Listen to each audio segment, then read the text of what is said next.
Hello internet friends, my name is Lindsay or LiJo, and today I'm going to be speaking to you on the introverted versus extroverted observer functions. That is the S and N function, the introverted side or the extroverted side when you're listening to someone in conversation or you're looking back and trying to type yourself. So if you'd like to talk to me about this subject or anything related to the cognitive functions and your own journey, you can book a video session with me below on Snug. So here we go. When trying to determine your type or the type of someone else, what are some key indicators that the introverted observer function might be higher than the extroverted observer function? Now, as all things type related, this is a multifaceted stone. However, the focus for this video is on the data and the data points.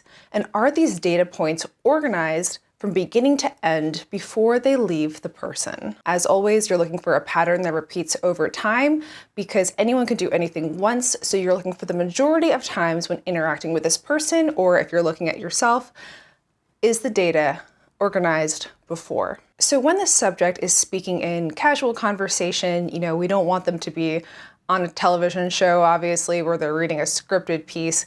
But when they are in casual conversation, when they're in an interview, when they're talking with someone, is the information that's in their head structured from beginning to the end? Is what's in their head coming out in an organized or a disorganized way? All right, so let's hone in here on SI and NI.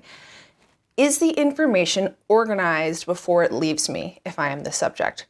Whether you understand it or not, does the data that I'm referencing have a beginning, a middle, and an end? Is my data aligned to a story or a category? All right, so let's contrast that with SE and NE.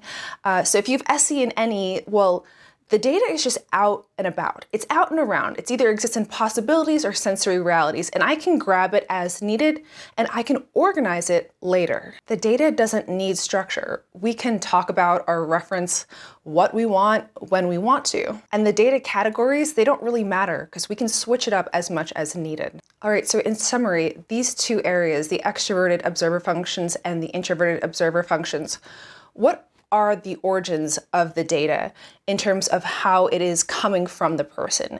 Is the origins of the data coming from an internal world where it's been stacked and built and organized, and then it will go out from that person? Or is it existing outside of the person and the person can reference it as needed whenever they want to? The data exists elsewhere, it's not personal to the self, and we can take it or leave it as needed. So that's it for this video. I hope it helps you a little bit with your typing journey and experience and looking to understand the language of these functions. So I will see you in my next video. Goodbye, internet friends.